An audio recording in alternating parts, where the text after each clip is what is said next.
Hi everyone, this is Kevin here at the Mind Masters podcast. This is episode 6. In this episode, we're going to be joined by DebbieAnne from Jamie's Sanctuary. This is going to be an episode that I think is going to touch a nerve for an awful lot of people. But it's something that I just felt we had to go there. We had to really do this conversation for the second I became aware of DebbieAnne's story about her son Jamie. I came across it by accident on a Facebook post where I basically read, a mum, describing her mission to keep her son's name alive. I think when I think about the work that I've been trying to do with this podcast, in particular, putting out content around the subjects of mindset and mental health, we've tried to get a diverse range of speakers to come on, people to come on and give different perspectives and sort of not just do the off-the-shelf classic mental health sort of drive. I wanted it to be different. I wanted it to be real and raw. I think the conversation we've had so far have done that, but I think this one is going to take it to a new level. I think this is going to give us a perspective we haven't had before on the podcast, and I'm really looking forward to hearing DebbieAnne's story. So without further ado, I'm going to introduce this woman that is sporting one of our new hoodies that I am desperate to get a hold of one, so I need to make sure I get one ordered pretty quickly. But yeah, welcome DebbieAnne. Thanks very much for joining me on the Mind Masters podcast. Hello, thank you. Thank you for having me. It's a pleasure to be asked, actually. I am overwhelmed. Thank you for having me. No problem. So I came across you on a Facebook post. I'm still trying to remember what post it was, but I saw this Jamie's Sanctuary being mentioned, and then I saw you in the comments about you were trying to keep your son's name alive.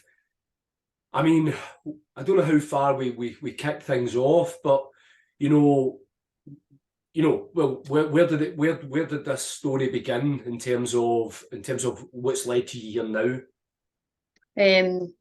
So I was already at college. I still am. Sorry, I'm studying HNC social services. So I knew that I actually thought I wanted to work with adults to begin with, mental health, through my own mental health battles and the things that I've had to go through and the things that I've learned. But as time kind of progressed, I realised, the help that was needed for children and young adults. So I started my HNC social services, not kind of really knowing where I was going to go with it, and then decided that I would work with young adults. And I got a job in a care home with young children and young people. And I loved it. I absolutely loved working with them because I truly believe that kids are our future, and it's fair and well helping adults with their mental health, but children are really, really affected by adults' mental health and by life, especially in this day and age, and with COVID and stuff like that, like society in a whole. I think children are where it's at, and if we can start there, we're onto something really, really good. And Jamie would always tell me how proud he was of me for what I was doing. He would always say, "Oh, Mum, you would be banging at that." That was his exact words, because he always says I just had a way of speaking, like bringing myself down and speaking to children and young adults. I've got a way of kind of letting them opening up without them really knowing that that's what they're doing. So that's kind of where I started with that. And obviously when I lost Jamie, I was going to give it all up. I was just resided to living in misery. And that's not who I am. I am a very positive and upbeat person. And, I thought, what kind of mother would I be if I just sat here and done nothing? And that's where the idea came that I'd start something to help other children and young adults who are suffering the same as Jamie, and the parents as well. Parents we don't have a good understanding of kids and their mental health and what's going on at school and stuff like that. So I just decided that that's where I'm going to take it, because these kids really, kids need a voice. I'm only 4'11", Kevin, but I've got a voice and I like to be heard. So these kids need somebody to speak up for them. So that's kind of where it came from, you know, and I want to keep Jamie's name alive. I don't want people to forget who my son was. So, and I know for a fact that he would be proud of me. And it's been busy, still very, very early stages, but we are, it's keeping me going. It's keeping me going. It's giving me kind of a purpose to get out of my bed. Aye. So, tell us about your boy. Tell us about Jamie from when he first arrived on the earth. Take us back and give us a tour of Jamie's life. Jamie, well, you know, do you know when Jamie passed away, I follow faith, right? You know, and people were scared that I would turn away from it because of what happened. But I tried not to be ungrateful and be grateful that I had 20 years of memories with my son. You know, some women don't have the chance of being a mum, some men don't have the chance of being a father. So, you know, I'm very, very grateful for the 20 years of memory. And talking about Jamie's life, by God, did Jamie give me plenty of memories. You know, even through pregnancy, I had a really rough pregnancy actually. Most of it due to Jamie's biological father, to be fair. And then the labour was horrendous. I was 36 hours in labour. His heart was in distress. I had to have an emergency section. His head was stuck in my pelvis at 5 centimetres dilated, and he was suffering. So it was a rough pregnancy. It was a rough birth. He was an amazing baby. He was a great baby. He slept, he ate, he never cried. Great baby. He turned, you know, maybe about 2.5, and they say the terrible twos, but I always say it was like somebody took my child away and brought back another. He just completely changed. And I just put it down to, you know, terrible twos.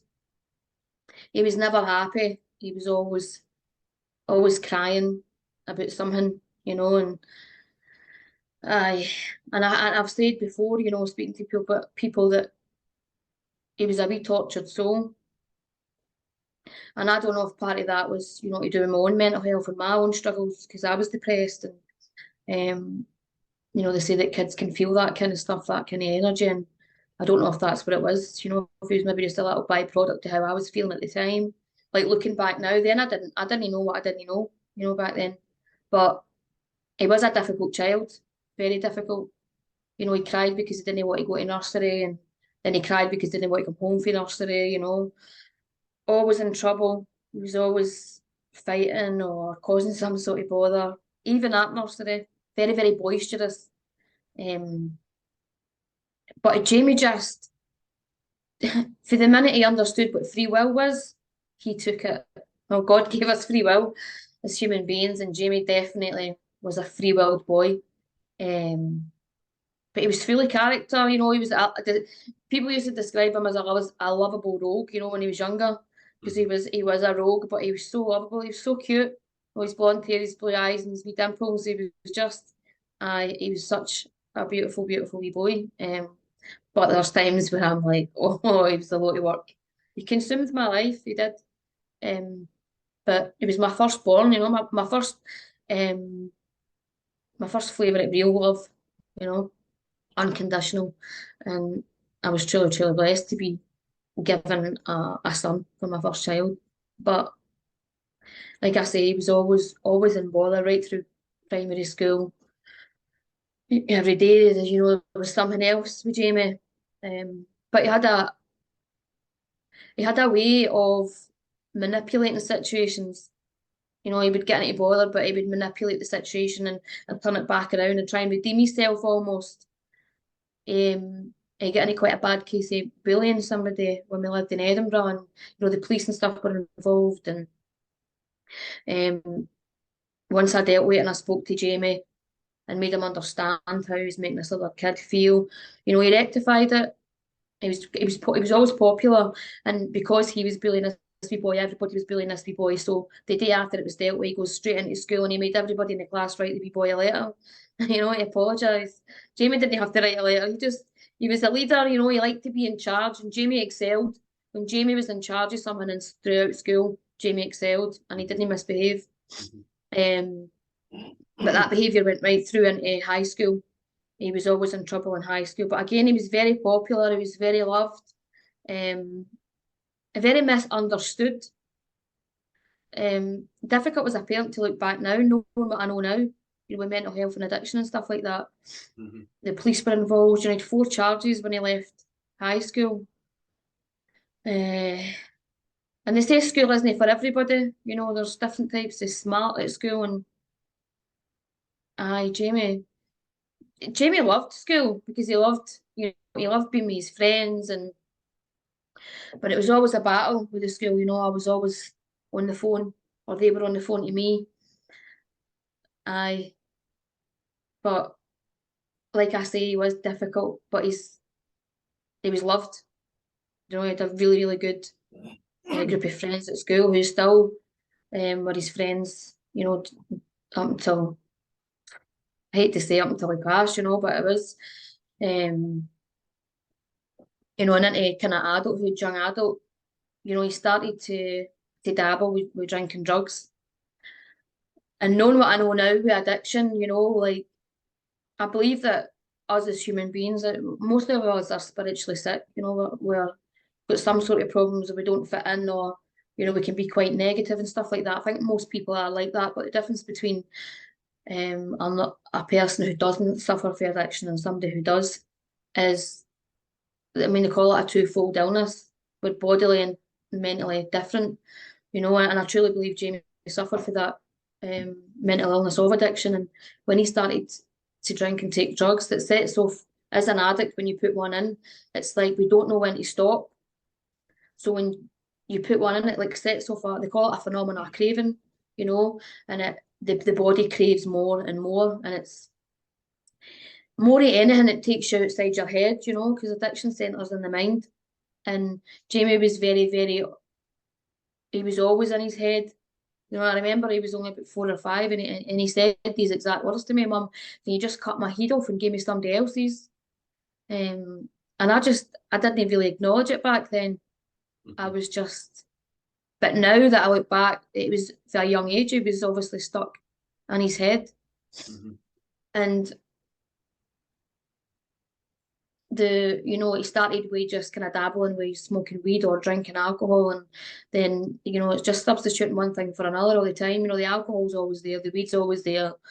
I remember having to phone the police during COVID because he was taking drugs through the night and I didn't know, and he's smashing up his room. I couldn't control him because he's an adult now. I'm only 4'11". Jamie was quite tall. Eventually, once he grew, and Jamie's father was never on the scene. He was in and out. He didn't get on. Jamie didn't want nothing to do with his dad, and his grandpa was basically his father. My ex-husband was his stepdad, and my first partner raised him as well. He did have good support as far as male was concerned, but Jamie just, like I say, just had that free will, and the only person he really listened to was his grandpa.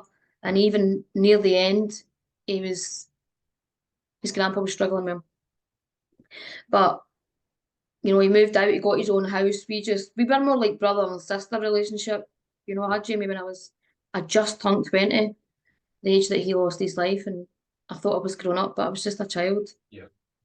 And we had a rocky relationship, and we got on so much better when he didn't live with me. But my fear for Jamie when he left the house was, where does his mental health go now? Yeah.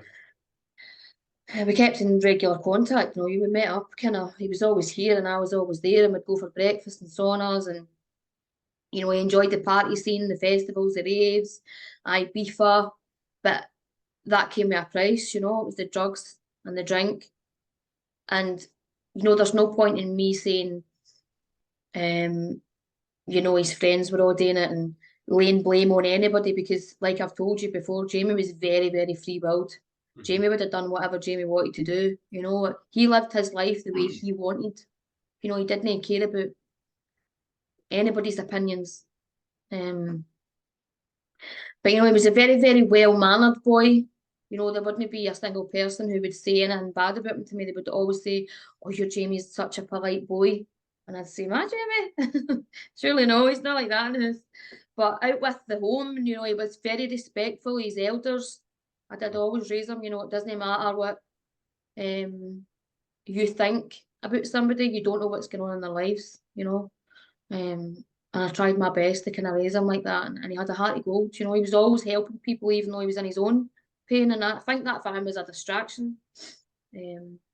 But such a character. You know, he had all the patter.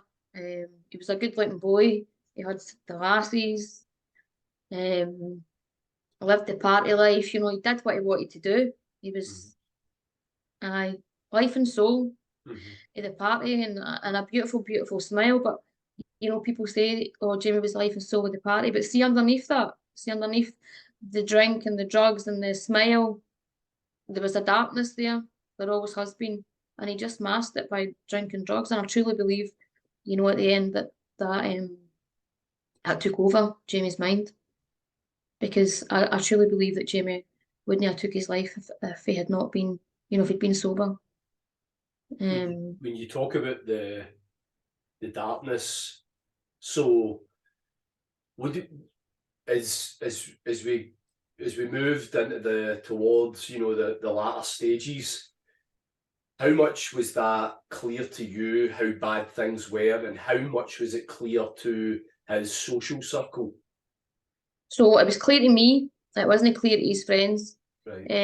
Because I think they were all just kind of doing the same thing. You know, I think young people these days just think that is normal. I did when I was that age. You know, it was just normal to drink and take drugs.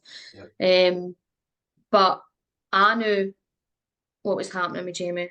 You know, it was a slippy road, but I couldn't tell Jamie that, because Jamie would just come back at me. Oh, there's nothing wrong with me. I'm just, you know, but I had to let Jamie come to me and tell me before I could deal with it. You know, you can't help somebody who doesn't want to help themselves, basically. So it was very apt to me. I could see it, but I don't think near the, you know, the last kind of couple of weeks of Jamie's life, his friends could see it. They could see it, you know, just the last couple of weeks. What kind of things? What you know? What was it that? What were you seeing before, and what was the sort of signs things were getting?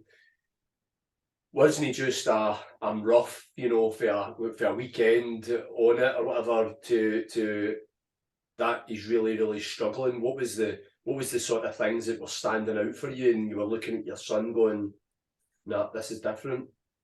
Well, for me, it would have been maybe the last kind of year and a half of his life. You know, he started to change. You know, his attitudes, the way that he spoke to me, really, really disrespected me. And, you know, like I say, Jamie was very, very polite and well mannered. We had arguments, but we're mother and son, you know, like any family home. But, you know, the way that he spoke to me sometimes was very, very disrespectful. You know, and I was just a single parent, so I didn't, you know, have that male kind of backup, if you like. And his grandpa, you know, he's 73 now. He tried his very, very best with Jamie. But, you know, like I say, the disrespect, it wasn't nice. And then we kind of managed to see past that. And then it was all the time. It wasn't just like weekends. It started to become during the week. You know, I'd see him and I could tell that he'd been on it. I'm a young mum, you know, I'm aware. I'm in an addiction program myself, you know, I know what's going on out there. And, you know, I'd walk into his house and he'd be tough. You know, I could see it on his face, you know, on his nose. There was pictures, I could see it. And he's like, "Mum, there's nothing wrong with that. You know, everybody's doing it. It's just a bang." Like, for him, it was normal. But for me, you know, I could see the signs. That, like I say, the change in attitude, the moving for the weekend to during the week. It became his life. You know, he couldn't live life on life's terms without a substance in his body. That must have been incredible for you to, because I guess there'll be a lot of mums out there, mums and dads, you know, but you know, often it's the mother is the main carer in most situations like that. So, you know, but when mothers, you know, and I can think actually my own mum actually that watched we were a strong troop of 3 big boys, and we were all getting into our own strifes and own issues and stuff, and she tried and tried and tried, but she was still left with the pain when the shit hit the fan, and and there was really nothing she could do to stop it. No matter how good a mum she was, that must have been incredibly painful for you to go in and see your boy in his own place in absolute turmoil. Aye, it's horrible because, I hear people and they're like, oh, my child's teething, I've been up all night, or, the terrible twos. And I remember it myself, but it's like, I was saying, wait till you're a parent to an adult, like, I couldn't take him and wrap him in his blanket and put him in his bed and kiss him and tell him everything was going to be all right, because he's an adult. Yeah. I can't live his life for him. All I can do is be a mum and be there and support him. And I prayed, that he would come to me, and I prayed every day and every night. And I asked God to protect him, to allow him to see his defects and allow him to see the path that he was going on. And the day that he told me that he needed help, I was like, thank God, finally he can see it. So it was horrible, I remember I fell out with him on his 20th birthday. He was, I say, Jamie had the patter and stuff like that, but for me it was a bit out there sometimes, and we had a bit of an argument about what he'd been saying, and I went to his house to give him his birthday cards, and the drugs are at the side of him, and it's, I can see it kind of falling out his nose, and I'm powerless over him. And I gave him his cards, and I says, look, I'm your mum, I love you, I'll always be here, I said, but I have to step back a wee bit because there's nothing I can do. I can't take the drugs off him, I can't lock him in my house, like I say, I'm totally powerless over the decisions that he makes. And as much as Jamie lived his life for him and his friends, and they were out raving and I'd be fun, he told me, he said, Mum, this has been the best year of my life. He's like, it's been banging, there's nothing else that I do would even top this year. He had a great year and his pals had a great year, but I didn't. It's the worst year of my life. Yeah, every single weekend that he went away, every holiday, every festival, I just dreaded that phone call, because somewhere deep inside of me, I'm like, this has to stop somewhere. I felt like I was always going to get that phone call. I feel like I've always known that this was going to happen, and I dreaded it every single weekend. I dreaded my weekends. It was just horrendous. And while they're all having fun, I'm back here worrying. And what kind of toll was that taking on you? Because you talk about you're quite an open person. You're trying your best to be on top of your shit now as a working mum, studying all the good stuff. But what kind of toll was that taking out of you physically, mentally, whilst all of this is happening around about you, and you're sitting there not sure what's coming next and stuff? It's very, very draining, very consuming. And there was times that I had to step back for Jamie because he did consume my life, and as an adult, that you had to learn to start taking some responsibility for yourself, and it did consume me, and I spoke to people about it. I'm like, I hate the weekends, I'm so worried. Anytime I spoke about him, I just used to get upset because I'm like, I'm terrified something's got to happen to him. And somebody said to me, you can't control Jamie. You have to let him do his own thing. And it's just so hard to explain, like, I tried not to let it consume my life, but how can you not? I gave birth to Jamie. Jamie was part of me. His heart grew inside me. And it was just brutal. See the mental torture? Horrible. But there was times where he did come and stay with me, and I would look at him sleeping, as an adult, and I'm like, right, he's safe. And that was a very odd occasion. I could sleep all right, but even when he went to Ibiza for the whole week, I never slept. I didn't even, every night I put my phone on silent, but when he was in Ibiza, you know, I'd make sure my phone wasn't on silent, and the phone calls would come at like 3 in the morning. He's lost his phone, he's phoning for somebody else's phone, and I didn't think he was coming back from Ibiza. I honestly didn't. It was really, really draining, emotionally, mentally, physically. Mm-hmm. And meanwhile, you've got younger sons as well, and so meanwhile all this is happening with this destruction that's going on around about you, self-destruction. You know, that's obviously this chain of events is in process. And what age difference is there with the boys and stuff? So Bailey, my middle son, he's just turned 18. So there's 2 and a bit years between him and Jamie. And then my youngest he's just 9. But he's very mature for his age. Mm-hmm. Very mature. He's very understanding, too understanding. Mm-hmm. So the brother just below then, he's then pretty, would he be pretty close to the situation, close to his bigger brother, and in terms of what was happening, and he would be taking that in as well, which would be difficult for you as well. Well, Bailey went to live with his dad when he was 12, 13, I think it was.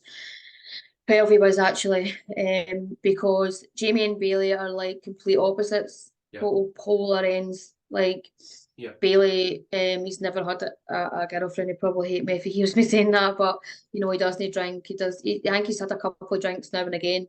He doesn't smoke. Like, he's totally anti-drugs. So the complete opposite to Jamie. And Jamie and him had a difficult relationship. Jamie was hard on him. Mm-hmm. And we made the decision, you know, we went to Disneyland Paris when Bailey was 12 and Jamie was 15. And I saw a different side to the way that Jamie was treating Bailey. And I had to sit down and have a conversation with Bailey's dad and his new partner, and decide what we were going to do about it.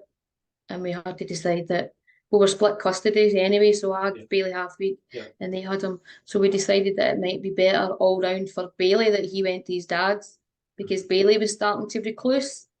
He was quite introverted, and because Jamie was a big character and, like I say, he consumed my life, you know, and it was starting to affect Bailey at this point. So we decided that Bailey would go and live with his dad, and it was probably the best thing that we did for him. It was hard as a mother, you know, I didn't want another woman raising my son almost. But, you know, we all have such a great relationship. Bailey's dad and his partner, they've got kids together, and, you know, Bailey's just turned 18. We were all able to go out for dinner together and celebrate. And Bailey's stepmom's a lovely, lovely woman, and I am grateful for her. And his dad, obviously. So, you know, Jamie's behaviours affected everybody. You know, it wasn't just me. And, you know, but I would argue with my mum and stuff because of Jamie's behaviours. And, you know, she would be like, why are you putting up with it? And, you know, it's my son. You know, he's my boy. Like,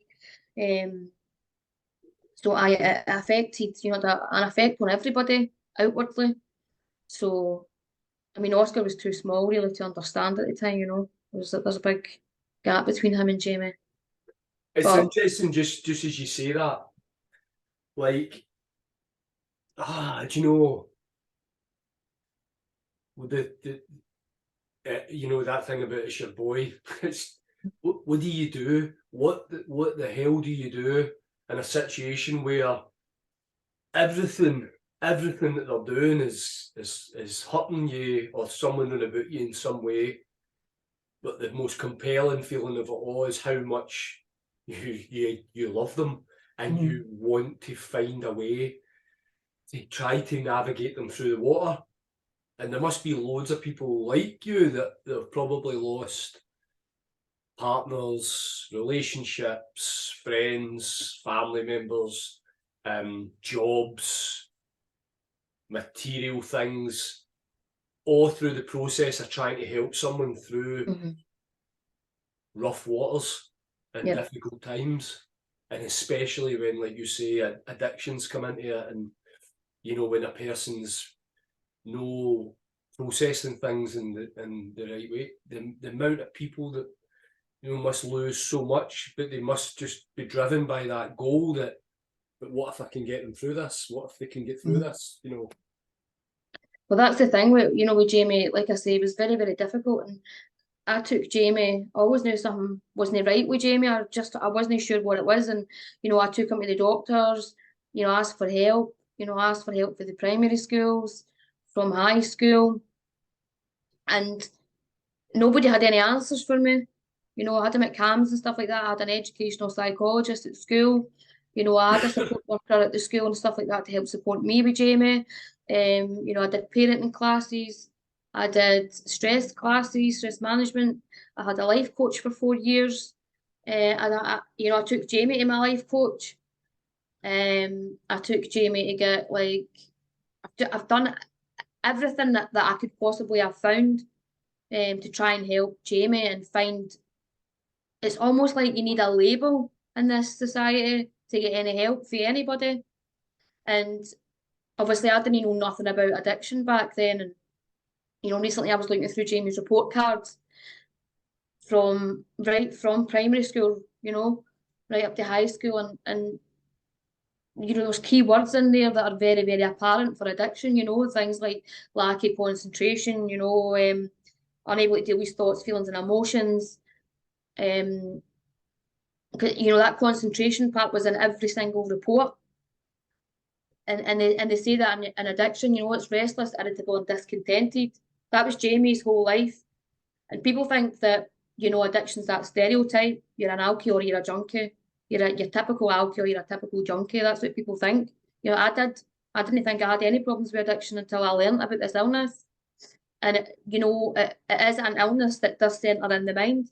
And when we're stuck in a dark place in our mind, we will take anything to get out of that place, you know, and it goes right back into childhood when there's things that kids do. There's things I did and there's things Jamie did as a child. Now I know, looking back, that, you know, Bailey didn't do because he doesn't suffer for this illness. You know, Jamie was a master manipulator.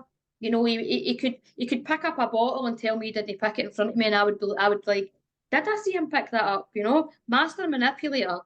He would just, you know, he broke into somebody's house one time just to play football in it. Like, he was biting his blinds in his room, just crazy, crazy stuff. You know, that I don't think, I say normal, but what's normal? But, you know, my son Bailey never did things like that.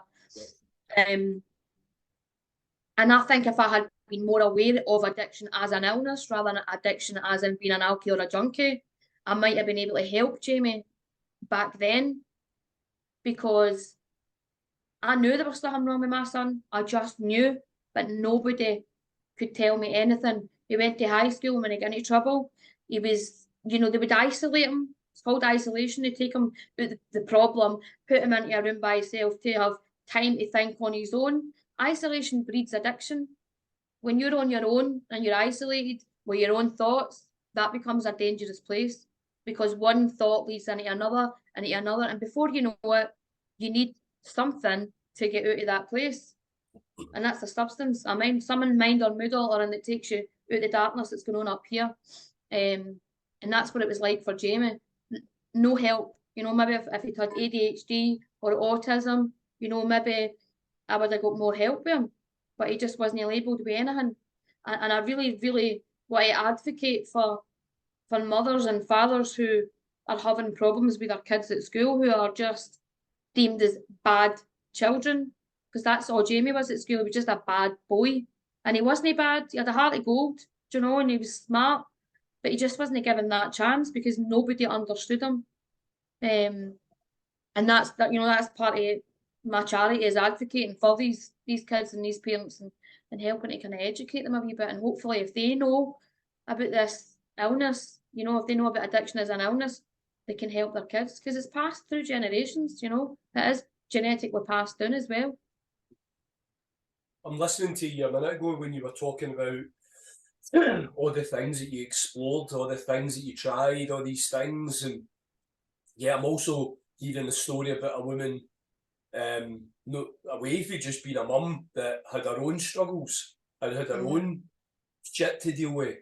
You know, so and you also added there that you can only start to be clear what your own struggles really were and what you needed to do about that. First of all, I tip my hat to you for being able to do all that whilst keeping yourself on track, whilst keeping yourself, steering your own ship. How far back did your own sort of troubles go? And then, what have you then been able to take into probably all the things you were doing, in terms of resilience and skills and attributes that you were able to take from your own sort of journey into what you were attempting to do for Jamie? Well, it was kind of the same scenario, Jamie didn't have a lot of trauma as a child, and you talk about ACEs, adverse childhood traumas. So apart from not really having his dad present there, he didn't have a lot of trauma. I had some traumas as a child, and I didn't have my dad present either, and it just led into difficult relationships because I didn't have a relationship with myself. And again, I didn't know how to deal with my thoughts, feelings, or emotions. I was never taught that, and that leads back the generations to my mum not being taught that, and so forth and so forth. And I had a difficult relationship with Jamie's dad. He was very, very violent, and it just led. It was just a vicious circle, I was having to deal with the trauma that I dealt with, as a child, leading into, abusive relationships, and never fully understanding myself, and always being quite the same as Jamie, I knew there was something wrong with me, but I didn't know what was wrong with me, and I went to the doctors asking for help for me as well. I need some support, and, they just gave me antidepressants, and I tried, I went to stress management courses for me and parenting classes for me as well, thinking, because I truly believe nothing outside of you will change until everything inside of you changes. And that's what I tried to do. Just constantly going through vicious circles of waking up and being in that place myself, and not want to live, but not want to die. I'm like, I've got kids here, how can I die? And leave my kids behind me, and not even knowing why I felt like that, because at this point I've not got a bad life. Just something never ever sat right with me. And I had a life coach, like I said, I had a life coach for 4 years, and I learned a lot from him. I did everything, just to get well. I did witchcraft, which is hilarious. I burnt frog poison into my skin, the Campbell frog. I read every self-development book there was, I done workshops online. Like, the whole time I'm just trying to get well, but I don't know what's wrong with me. And I meet a guy who's in a fellowship. He was a recovering addict, and he led me into a fellowship myself, and I started to learn about this illness. And I was like, that's what's wrong with me. I always knew I had to stay off the alcohol. Alcohol was predominantly the thing I would always go back to. I would try and stay off it, and then I'd just go back on it again and repeat the same cycles, And I decided that I would get hypnotherapy to stay. I tried that as well to stay off the drink. And then I find out that addiction is actually a mental health illness, and I learn about this illness, and then I learn about me, and I start to figure out what's been wrong with me all these years, and then I start to get well, I go through the program, and I start to learn about myself, and there's nothing holds any power over me anymore, like nothing. I've got rid of all the shit that I've done, because I've caused carnage, I've not been nice to people. I'm not a saint. I've done bad things, and bad things have been done to me, but none of that holds power now. I'm free at all, and I'm 10 months today actually, of all mind and mood altering substances, no alcohol, no drugs, no plant medicines, nothing, no cigarettes, no vapes, nothing at all. I've not put a substance in my body for 10 months, and I truly believe that, I was 6 months when Jamie was found, and I truly believe that if I didn't have the 6 months sobriety behind me, I wouldn't be here.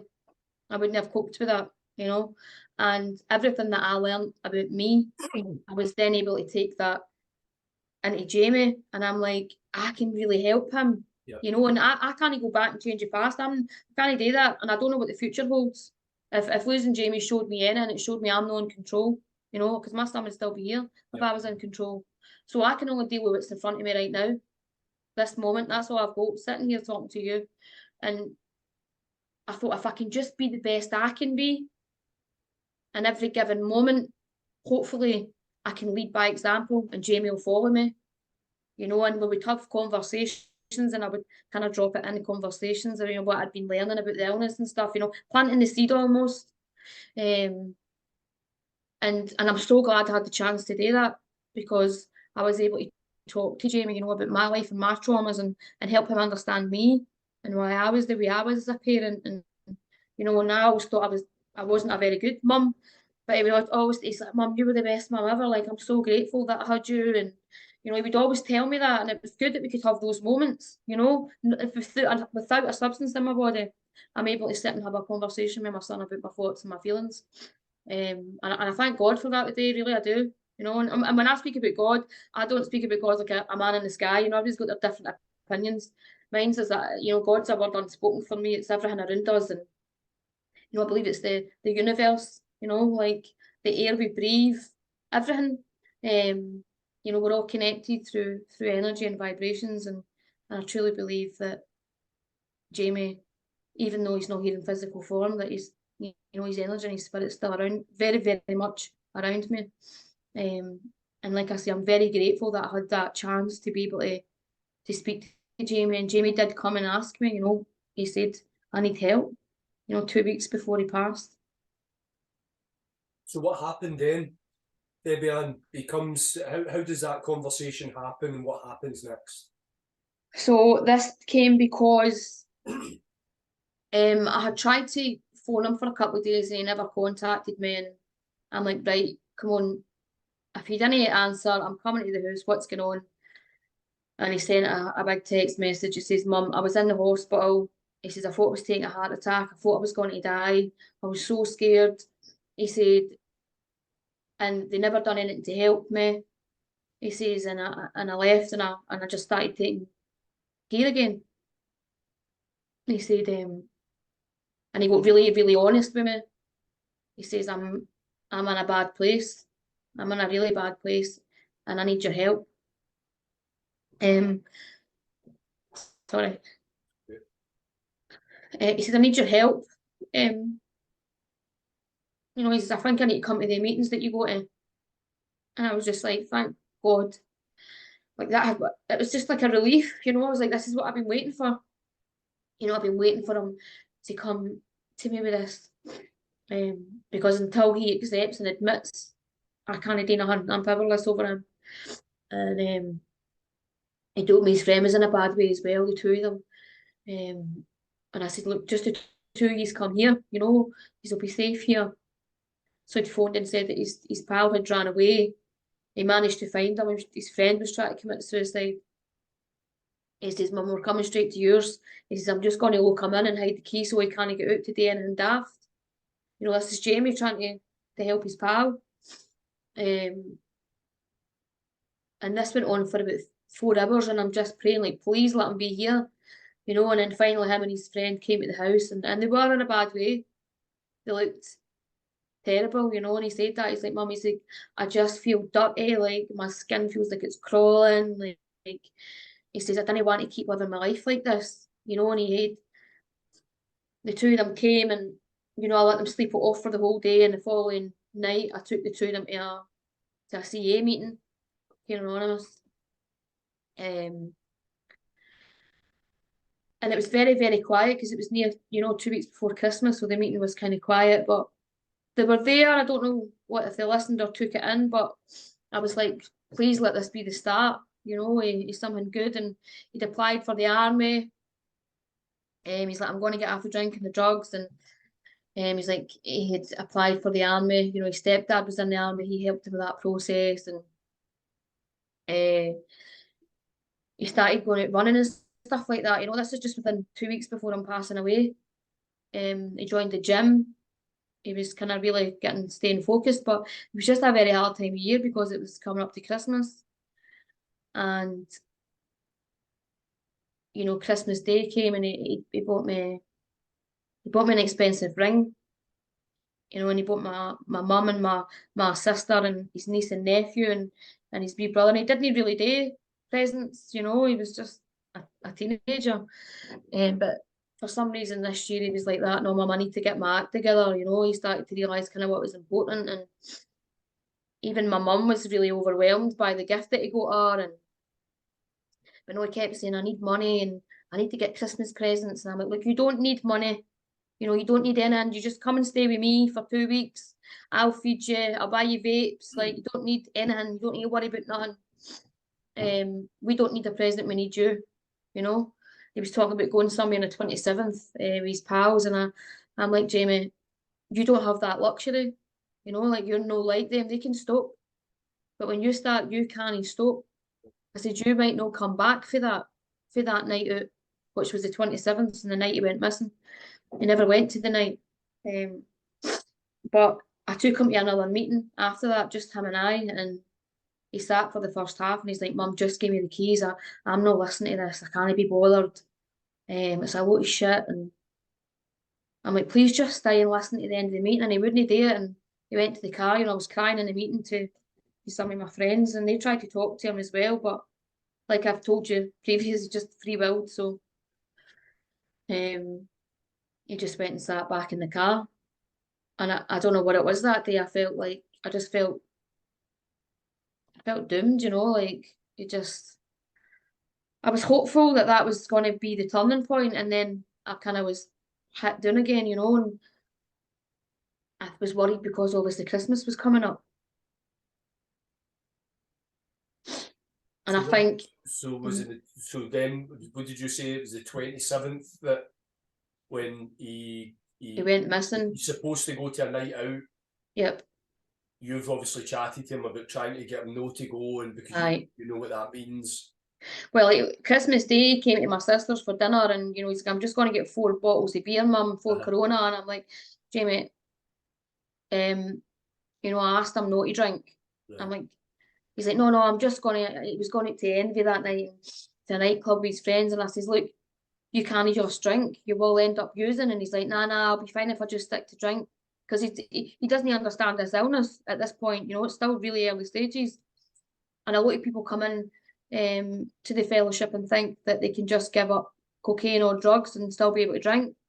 You know, but drink's always the factor for everything else. So, like I say, free will, Jamie does what Jamie wants. So he got himself 4 Corona, and we had a lovely day, you know, at my sister's, and then he went out with his friends that night. I picked him up the following day, which is Boxing Day, because the ring he got me didn't fit me, and we went away to get it changed. So I says, like, why don't I just pick you up and we'll go and get some dinner? And that's what we did. Is this you at this point? Are you back into mum mode? I need to get him back on track. It's just been a night out, and I can that's get what this around. Yeah. Yep. So he's like, you know, he says that he did end up taking a couple of bangs of Ket that night. He said, but it was just a couple, Mum. And I'm like, Jamie, I said, you really, you know, you need to get back to the meetings and you need to stay safe. That was the 26th of December. So I dropped him off that night. You know, like unbeknown to me, that would be the last time I seen my son, you know. And I always, you know, I say every time I leave anybody in my family, I always say, like, I love you, because you never know what's around the corner, you know, but you never think that thing's got to happen to you. You know, I still remember dropping her off, and no, I was like, I love you, just stay safe. What you going to do? He's like, I'll probably get a bird round. You know, that's what he said, and I just laughed. I said, that's my boy. But he went out that night, you know, the 26th, and he stayed on it right through the 27th. And I was at a meeting, a CA meeting that night in Edinburgh. I had been asked to share for my 6 months sobriety time. And my phone was ring. You know, his friends were phoning me, and I'm like, why is his friends phoning me? But I can't answer it because I'm sharing it, you know, other addicts to help them. And as soon as I leave the meeting, I phone, and you know, it's his friends are telling me that Jamie's missing. And I'm just like, he's probably just somewhere, you know, at a party. And but they were really, really all, they sounded worried, you know, and I'm asking them, please stop worrying like this, you know, like, and his best friend saying, you know, if anything happens to him, I'll never forgive myself. And I'm saying, why are you saying that? And then, you know, he was texting one of his close friends, one of the girls that he'd grown up with, you know, and he's texting her and he says he's saying to her that he wishes that he wouldn't do nothing stupid because he would never leave me, Bailey, and Oscar and her in that pain. He says, but I just can't be arsed with life. I wish I could just flick a switch. That's what he said, and end it. And she was the last person he spoke to. You know, that night there was cars upon cars. Like I said, Jamie was a very, very popular boy, you know, and there was cars upon cars filled with people everywhere looking for him. People getting out of cars and, you know, they're walking because Jamie's on feet and they're walking places and, you know, they were at the place where Jamie did take his life and never, you know, nobody's seen him. Right through the night, people were looking for him. But he wasn't to be found, obviously, you know, and I say that, like, Jamie's tried to take his life a few times, you know, and he's been honest and he told me that, and I said to him, Jamie, you have to be careful because one time that'll happen, you know, and you know, his friends blame themselves, and, you know, we can all have a bit of guilt and a bit of blame, but I truly believe that none happens in God's world by mistake. Because he's tried it a few times, and this is the time that it worked. And it wasn't too far in. There was, you know, although it was in a kind of in a foresty bit, there was houses just behind it and a lit up walkway. But he switched his phones off. Jamie never switched his phone off. Never. His phone was always in his hand. Aye. So nobody found him, you know, and I'm out looking with my younger son as well, and then I'm terrified in case I find Jamie and I've got Oscar there with me, you know, at 9, and I'm like, what's the right? You just don't know what the right thing to do is, or but I get the phone call in the morning, you know, 8:30 in the morning with his friends, and it's, you know, it's that phone call that nobody should ever get. It's almost like the phone call I knew I was always waiting for, you know, and it was his pals. They said that they'd found him and he'd, you know, he'd hung himself. And in that moment, you know, it's just shock. You don't know what to believe. And I just went straight up there because part of me thinks it's all right, you know, he's going to be all right. But I get up there, you know, his friends are taking him down and I see him lying there. And I'm not allowed to touch him, and I'm not allowed to go near him. You know, police won't let me anywhere near him. I'll never get that vision in my head, never.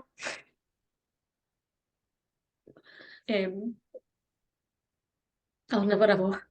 And do you know something? Even the sound of my own cries will haunt me for the rest of my life. I didn't even know it was physically possible to cry like that. You know, pain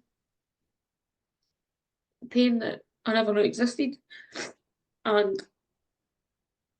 I know he was found on the 28th, but I truly believe that Jamie passed on the 27th because, and it's weird that I remember the time, but it was 17 minutes past 11 on the 27th. And I had this horrible, horrible pain in my heart. I'd never ever felt anything like it in my life. And I felt that was when Jamie took his life. And I texted him straight away, you know, even though I know he's not going to get it. And I'm saying, please just come home. Because I knew then. And I don't know how I've got here. I don't know how. Sometimes I feel like I'm living somebody else's life. Sometimes I feel like I'm looking in on somebody else's life, like it's not really me. But one thing I do know is, like I said to you before, having that sobriety behind me, you know, and keeping it in the moment. I wake up every day and I thank God that I've woke up because I've still got 2 boys here that need me, you know, and I see every day as a new day, and I ask myself, what can you handle today, DebbieAnne? Be kind to yourself. If I can just be kind to myself, and do one thing, even if it's just getting a shower or making my bed, and that's how I go through my day. I get moments of happiness, and then I feel guilty. I can be quite happy sitting here having a laugh, and then the next minute I'm on my hands and knees, but I feel it, and I truly believe that feeling it is healing. But I don't want anybody. I can't save the world. You know, I remember my ex-husband saying that to me, DebbieAnne, you can't save the world, and I can't. But if losing my son can help save one person, then I'll try my best to do that, because I wouldn't wish this pain on anybody. And even the pain that my son was in, people say that Jamie's pain, he's not in pain any longer, but I am. You know, Jamie's pain's only transmitted into to me and everybody else who loved him. And I say as a mother, you know, when your kids are not well, I wish I could take it away from them, you know, and if I need to live with Jamie's pain for the rest of my life, and that means he doesn't need to live with it, then that's what I have to do as a mum. You know, I have to live with his pain so that he's free. Because I've been in that dark place myself and it's no good. And Jamie can finally be that free spirit, you know, that he's always wanted to be. And then helping others, step 12 in the fellowship, helping others. I work that in my life every single day. I make sure I do one kind thing for somebody a day, because it takes me out of self. It takes me out of my pain if I can help somebody else. And not just in the fellowship, outside my life. And I reinforce it with my youngest son. Every day at dinner time, I say, what was your act of kindness today? Even if it's just holding a door open for somebody, because it truly, truly helps. It helps me. And I know that's why this charity is going to help so many people as well as myself. You know? Wow. So much for me to take in there, you know, as a parent, as someone who has been affected by this subject of suicide like that. That goes there and then some. And we're going to come to the charity, you know, we're absolutely going to do that. I want to just stay for a minute on Jamie's friends, you know, these boys and girls that were that probably enjoyed all the stuff that maybe wasn't quite right up, and then the highs and lows towards the end, and then that situation that you've just described. How have they been? What's the reaction been of these peers following this news? And you know, how have they taken this? And what's has there been a positive reaction to Jamie's name, if you like? Aye. It's been a massive positive for Jamie's friends. And you know, we say in Jamie's sanctuary, strength in numbers. You know, I'll say that right from the start, and I spoke about it at the funeral. You know, how we can get through anything. We, not I, you know, because I can't do this by myself. And if somebody within that group's having a bad day, then and somebody's having a good day, they can lift that person up. And I've reissued, I can't say that word, I've re-established it back to them, right? We'll go with that you know, that they have to stay together and keep that strength in numbers. You know, some of them are still, it really, really affected everybody on a massive, massive scale. I'm overwhelmed by the effect that it's had on people. And it's had a very positive impact. Some of them have been really good, but they're still kind of really up and down, you know. Yep. some of the groups are, they're still going out and doing their thing at the weekend and stuff like that. But the difference between them and Jamie is Jamie suffered from addiction, and didn't have the luxury, sorry, that other people do have. But one of Jamie's friends, Cammy Moore, he's going to be the assistant director within Jamie's charity, and this has been a really positive impact for him as well, and helping him and his mental health. And everybody within that group completely they look at everything completely different. They're struggling, they're really struggling. And some of them are starting to kind of decline again a wee bit. But within that strength in numbers, value, they just come together and they help each other again. So imagine, well, let's not imagine it's going to happen, right? There's going to be a lot of Jamie's friends are going to watch or listen to this podcast. There's going to be a lot of other people in similar situations to them are going to watch or listen to this podcast. That much I know. If you had the chance, you could have said there are many, many different things to them.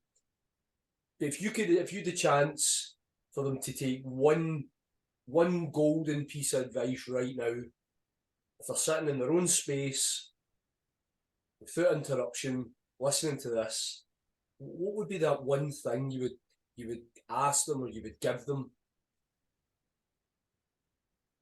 One thing, that's hard. I've always got a lot of things to say. I always like to make it a bit more difficult than just go everything. If we take it on a broad aspect of alcohol and drugs and how the young generation think that what they're doing is just having a good time and living their best life, my advice to them would be 2 questions that was asked to me.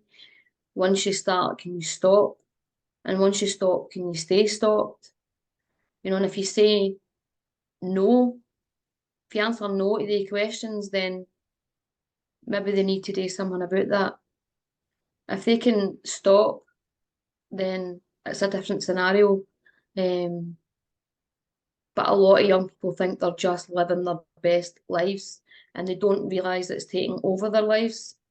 And mental health, like on a broad aspect, addiction comes in that, and it's got people don't understand it. That would be my not a word of advice, would be 2 questions, is that when you start, can you stop? When you stop, can you stay stopped? Because there's been moments in my life where I stopped for a short period of time and then I drink again against my will. I've got no mental defence over the first drink or the first drug. So I would really, really ask young adults to question that and really sit with that, that question, and be honest with themselves. And time is very precious, time's the one thing we'll never ever get back. Yeah. Isn't that true for so many things in life, in terms of what keeps us happy, what keeps us sad? It was a conversation I had. The reason I asked you that is a conversation I had recently. My community's been rocked by several suicides recently. This was probably the second part of why it was really important for me to talk to you. I've been involved now in, a couple of search parties. There's been 3, kind of key loss of life by I would say young men, but more towards my age than opposed to really young, which we in the past we've had to sort of spate of really young men as often as it goes in cycles. Mm-hmm. Anyway, one of the conversations I was having recently was about what I really tune into is the chain of events between someone who's using drink or drugs on a regular basis, and you can watch it in terms of your interactions with them, which you've just already described, or even you can watch it in somebody's social media output, things like that. You can watch the highs in terms of what they're doing, the smiles on their face, and then the lows in terms of the things they're posting, the memes, the different sort, the signs are there, the different sort of things. And the conversation I was having with someone who was really trying to come away from that was, why do you do what you do? Well, it makes me happy. It helps me escape. But when actually the conversation where it then unfolded was, I was then saying, well, how describe the happiness when you're under the influence. Describe that happiness to me. Now give me other examples of times when you're happy, and let's compare them. You know, so they were able to, with a bit of persuasion, they were able to get to when they're around people. You know, when they're around people that they love, they care about, when they're laughing, when they're somewhere like, you know, they've been able to go up a mountain for the day, or have a crazy hill walk, or they've been able to go to the football, you know, which they love to follow their team. In actual fact, there's loads of other things that provide them what they think drinking drugs is giving them. But they're nothing like drink or drugs, because what's at stake with drink or drugs? It's huge. What's at stake with all of these other things? Nothing. It's no, maybe a cost of a ticket or a travel or something, but there's no, you can't lose. And it's incredible when you think about what they want for drink or drugs is to feel wanted, it's to feel connected, it's to feel happy, you know, it's to feel like they belong, all these things. But in actual fact, it really gives them none of those things. But the price they have to pay to find out, it's huge. Well, it's like, it's life or death to some people, because you know, like I say, the young ones think they're just kind of living their best life, but a lot of them are stuck in that mental health side of addiction, and you know, they don't know how to live life on life's terms, basically, without a substance in their body. Most young, even if they're not suffering from addiction, most young adults don't know how to live life, because like sobriety needs to be normalized, but it's not. Drinking and using is normalized. Like, it's so normal to just take a bangy kit. Like, I remember Jamie was in a fight once, and he was like, "Oh, I'm all right, I'm sound. I just took a couple of bags of kit." Like, it was just taking a couple of paracetamol. You know, and see the feeling you get without a substance. Like, I used to drink for confidence and all these other things that you described. I used to drink for all that kind of stuff. And the confidence that I have within myself now, compared to when I drunk, is tenfold. Like, how I feel now, there's no drink, drug, or money can buy this feeling. And it's free. It's absolutely free. Yeah. Because now you realise it was never the drink or drug that was giving you the confidence. It was you. The confidence was always within you. I wish, you know, I've done a bit of work with young people now as well, and I wish I could have the time to do more with them and get them to understand that the things you crave are already in you. We've just not opened the right door yet. You know, there's a set of keys, and there's a key for every door, and every door has confidence, it has you know, satisfaction, it has happiness, it has all these different things, and it's just a case of opening the right ones with the right key. And again, the choices that young people are thinking, well, I can't go out without this, because I'll no feel. No, that's your thought process, which creates the feeling, which then creates the action, and it's trying to get people to undo that. And this is why I love, you know, like yourself, I follow a lot of people, not because I'm alcohol free in my life, but because I've got a really good understanding now, when I really enjoy watching people on social media that talk about what alcohol specifically will take from you.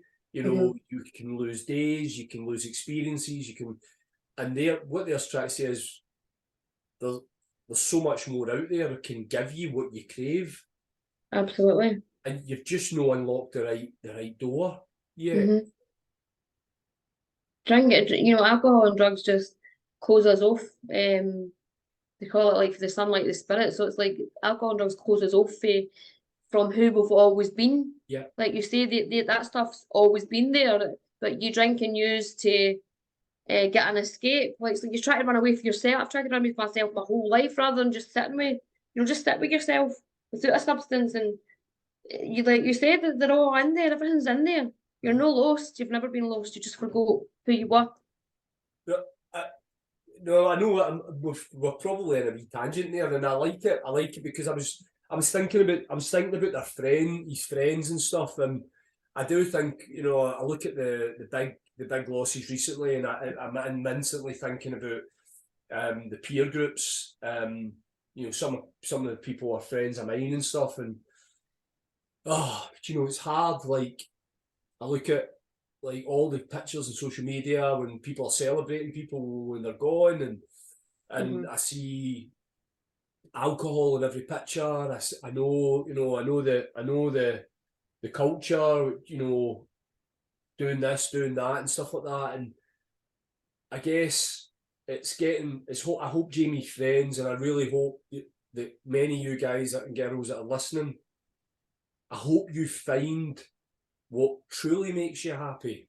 I hope you find an alternative way of living your life, a life where you can wake up in the morning and plan your day, look forward to the exciting goals that you're going to have in your week, look forward to making plans at the weekend that takes you away on adventures, that makes you have real connection, where you're able to string a sentence in a conversation, where you're able to smile and love one another, appreciate one another, and not just go into this cycle where you forget what that pain was like that you recently had to go through at the loss of Jamie. And you said, I don't want this for me. I want more for me. I don't want that to be my moment. I don't think that you're invincible. Don't think for a second that you're above all this. Don't think that it won't be you. It might be you. Jamie never set out for it to be him. But this is the dice that we roll with this. That's exactly it. They don't set out thinking that this is going to be the result, that death will be the result, and but it's just like that. It can take care of your life. I mean, it was Jamie's friend 2 weeks before that who tried to commit suicide, and Jamie saved his life, almost. And that same person found Jamie and had to take him down where they found him. And the pain that you described, like, I spoke about this on my Mind Masters platform a number of weeks ago. I think you could not have described that any better. Harrowing, mind you, but your own screams still haunt you. I think don't do, again, a message for all of you out there. Don't ever think that you will not be missed and that people will be better off without you. People will miss you to the end of time. So I get into it, you get into it there, we go a bit deep, and it's real, and I hope that section in particular lands with people. Jamie's Sanctuary. Let's talk about this charity. Let's talk about this mission, this vision. Tell me about Jamie's Sanctuary. So, I always say start small, dream big. And obviously, so we've sent away the application form, so we're just kind of waiting to hear back to get it, up and registered. But in the meantime, while we're doing that, we're keeping Jamie's name alive. We're raising awareness. One of his friends done a skydive to raise awareness for Jamie. And we've been doing the hoodies. I've done the first kind of like 60, 70 myself. And it's just getting that name out there. And although it's not established, like, I've got faith, and I know that that one way or another it's going to work. And it's aimed mostly, at children and young people in Scotland, and we want to prevent suicide, and helping mental health and addiction, because I think it all comes hand in hand. And advocacy, like I say, kids need a voice, I'm happy to be that voice. I'm happy to be heard. You know, and through giving up alcohol and drugs, I've gained that confidence where I can speak happily, openly, and honestly, and try and help another parent who needs to understand. And our first project for Jamie's Sanctuary is going to be a mobile mental health bus. So all the money that we're kind of raising just now through the jumpers, we've got a couple of other things coming up, and all that money will be going towards the mobile mental health bus. Jamie's grandpa, by the way, who's 73, he is just set a GoFundMe page up. He's got the canoe from Edinburgh to Falkirk, him and his friend, and then in September he's doing the West Highland Way with Jamie's stepdad, and that's 96 miles he's walking. And the day that it ends on the 22nd he'll turn 74. So he's doing his bit out there, you know. It's 73-year-olds. He amazes me. He absolutely amazes me. I wouldn't even do that, and I'm only 40. So, you know, he's doing that kind of stuff to keep the awareness going, and all that money will be put towards the mobile mental health bus, and that bus will be, you know, we'll check statistics, and we'll look at areas that are more deprived, and the bus will run mostly weekends to start with, and it'll be right through the night, you know, Friday, Saturday, Sunday, because crisis point, a lot of suicidal and mental health lines are closed, you know, at 11 or 12, and I truly believe that crisis point is after that, you know, when they've no gaffs to go to, or so we just want to create, you know, a safe place for them. If they're wandering about the streets like my Jamie was, you know, there's somewhere for them to go. We'll have trained people in there that are trauma informed, you know, first aiders. I'm going on some courses myself to help with like opium-based overdoses and stuff like that. There'll be refreshments and just a cosy, comfortable, safe place, because the end result is, you know, I do want a hub eventually. We will have like cold water therapies and all that kind of stuff. But the mobile mental health bus, we can it's cheaper and it's quicker, and we can affect more places, and hopefully we can get more than one eventually, you know. And we can just like start straight away and get right to it. And behind the scenes, you know, I'm still picking up the phone to people, you know. We've got all the socials, and people are messaging, and I talk to people through the night, you know. It's just, I'm there if somebody needs just a shoulder to cry on, as the jumper says, you know. I'm there behind the scenes I'll help anybody that I can help. No, I can't save the world, but I was going to. This is me coming back with this is classic Kevin.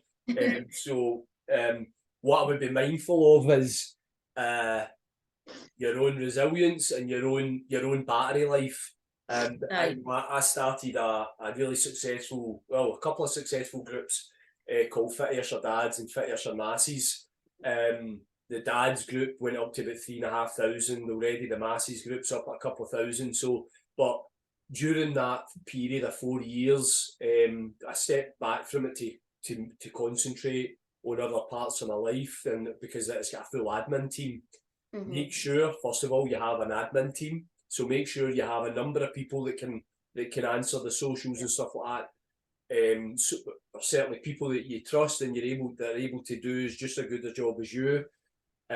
Make sure you've got loads of good signposting available to things that you're not able to do, and make sure that you've got, you know, a thick skin that knows that when it doesn't go well, it's not your fault. You know, I was first on the scene, that boy that jumped off a bridge, he was messaging me, thankfully he was okay. And I remember taking that incredibly bad, you know, that because at that point I was living and breathing, I need to help everyone, I need to be that, I can save loads of guys and stuff. And when the message came through in the morning, I was like, what's this? You know, and it was a picture above a bridge, and then I was like, managed to tell me wait, but when I got there, he was in the central reservation, and you know, he'd been out all night, you know, the nose and stuff, and I was halfway between furious and devastated. that I was too late, that people would put that on me, you know, that the police never got there in time, so many things. But, you know, like I absolutely know you know what you're doing with this, but it's like me passing my wisdom on to you to protect yourself, because you've got many hats to fill for so many people. Aye, no, definitely. I know that I'm not a one-man band. No.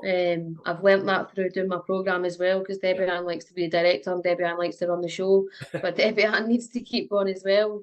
You know, I need to get my sleep, I need to eat properly and stuff like that, and it's all right to ask people for help, because, you know, there's another couple of charities that I will be working alongside, and I've looked into a lot of other charities that I know can help with other types of mental health.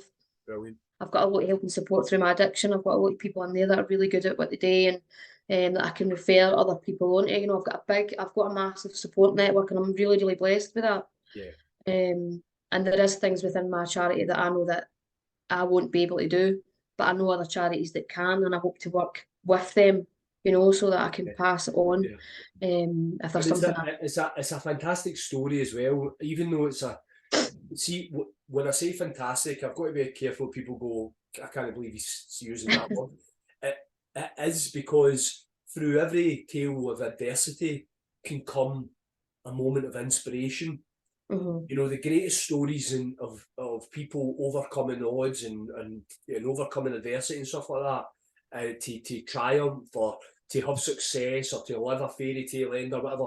There's so many different examples across time, and ultimately they're all really inspiring. I can absolutely see you in a school talking to the senior end of the school, and you know, and getting young people to understand the importance of the decisions that they make next. I can see you, you know, being able to deliver in that way, and for you to be relatable.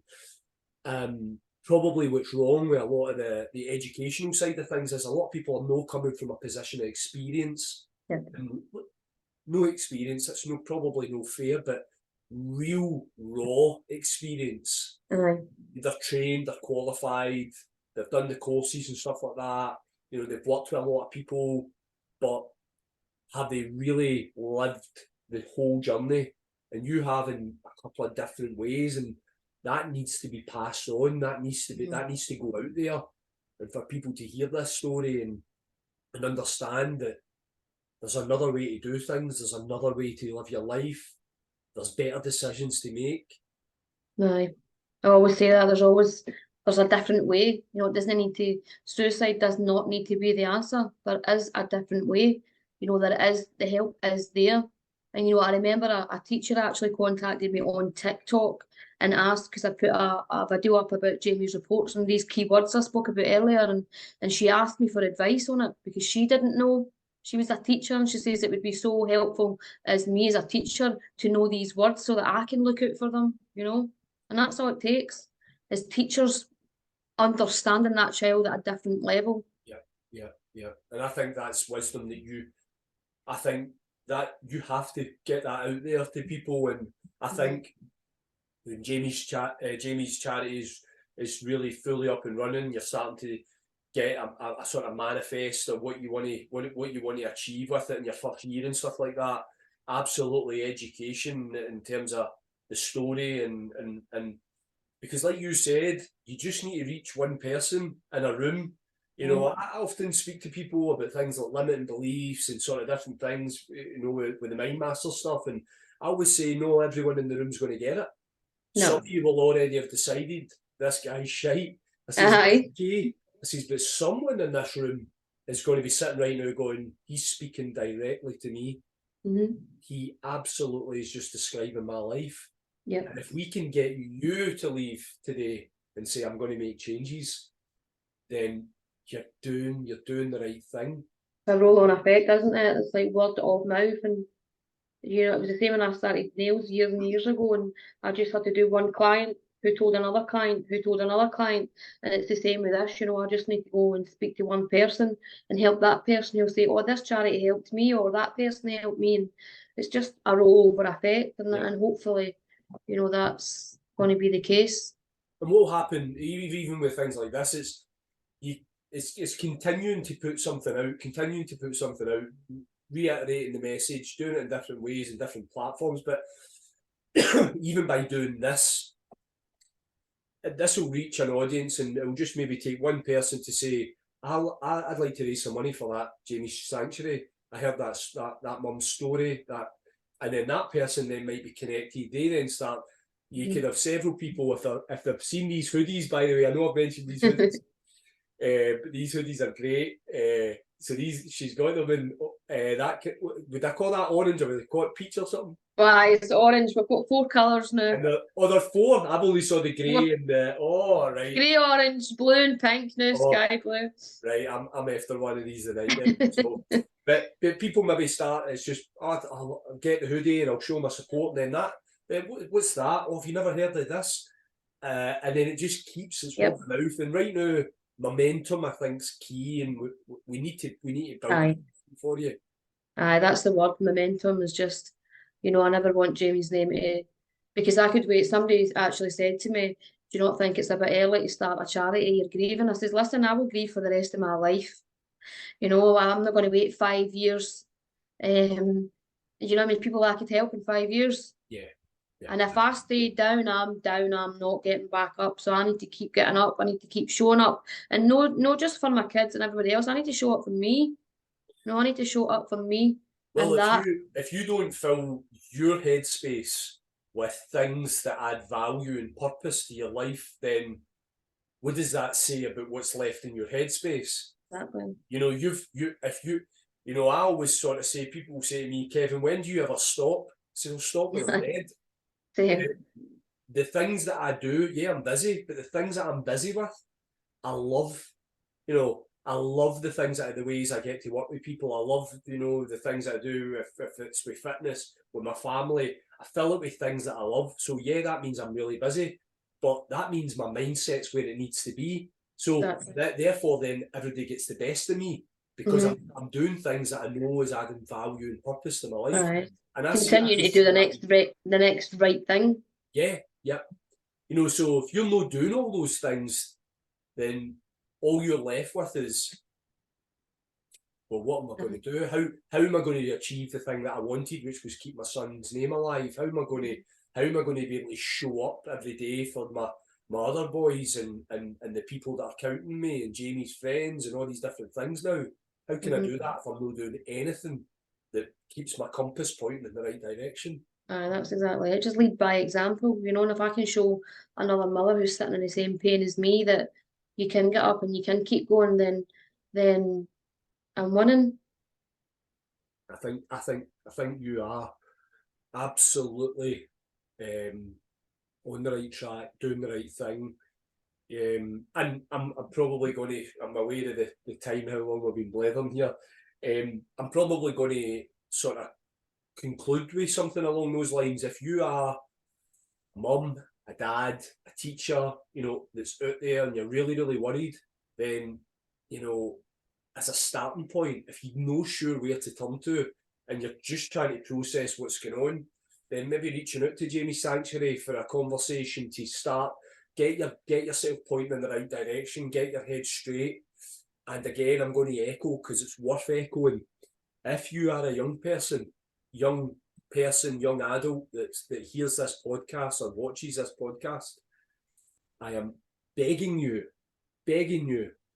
if it's no Jamie's Sanctuary, maybe it's a teacher, maybe it's a friend, maybe it's a parent, maybe it's another helpline or something, please don't suffer alone. Please don't think that people will be better off without you. Reach out, speak to someone, and try and get this turned around. There is no permanent decision gets taken on a temporary situation. Never. There's always another option. And sometimes it's just reaching out to someone that will help you find it. Because when you're not thinking clearly, why not allow someone else to think clearly for you? Absolutely. I always say that, like, everything in life is only temporary. I saw a beautiful thing. You might have saw this. It's Robert De Niro, Tom Hanks. There's about 3 or 4 legends of Hollywood sitting on a table, and I'm sure it's Robert De Niro or it's Tom Hanks. One of the two of them says this: if things are going well, enjoy it, but don't get carried away with it, because this too shall pass. If things are going really wrong and you're not sure what's where to turn to and all that, basically in a Scottish version of it, keep the heed. Don't panic, because this too shall pass. Everything that's good in your life will eventually take a turn for the worse, and everything that's shite right now will one day get better. Right. Exactly it. Wowzers. Fantastic. Brilliant. Thank you so much for having me and letting me, tell my story and the hope that it kind of touches somebody else. I appreciate it. DebbieAnne, I know it will. I am absolute certain that there will be messages to you to thank you for the podcast. There will be absolutely people will be. I am urging everyone to go out and follow Jamie Sanctuary. All my Mind Masters followers and all just people that listen to the podcast, I'm urging you go out and follow Jamie Sanctuary. Let's follow the journey that this charity's soon to be charity is about to undertake. If you get any sense about you, you'll go and buy a hoodie because they're cracking. And let's keep the momentum going. Let's and absolutely let's get the feedback into the podcast, because if you get to enjoy listening to this as much as I've had, holding space for it, then you're in for a really emotional, hard-hitting, thought-provoking conversation.